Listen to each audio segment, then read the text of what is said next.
In today's video, I'm going to teach you how to reset password in Teachable. If you've forgotten your password or just need to change it to something new, I'll walk you through the entire process so you can get back into your courses quickly and securely. Start by heading to your school's login page.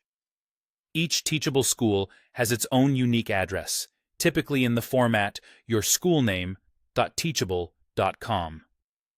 Once you're on that page, click the Login button. You'll see the standard login form. Right beneath it, there's a link that says, Forgot Password. Go ahead and click that link to begin the reset process.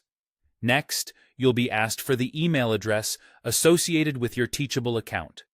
Type the email you used when you created your account for this specific school. Take a moment to double-check for typos, and make sure you're using the same email you normally use to sign in. When you're ready, click Send or Next to request a password reset email. Now, pop over to your email inbox.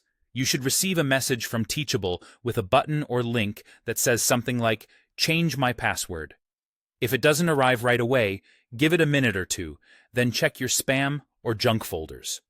It's also a good idea to mark messages from Teachable.com as safe so future emails don't get filtered.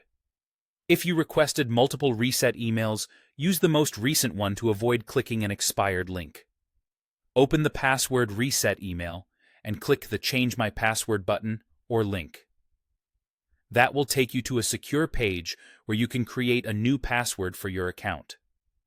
If possible, open the link in the same browser you used to request it, and keep that tab open while you complete the reset.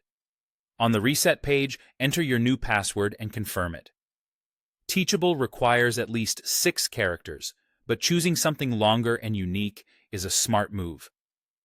Consider a mix of letters, numbers, and symbols, and avoid reusing passwords from other sites. If you use a password manager, this is a great time to save the new password so you don't lose it. When everything looks good, click Reset Password to save your changes. That's it.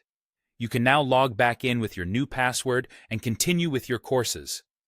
If you don't get the email or the link has expired, request a new reset email and make sure you're using the correct address for your school.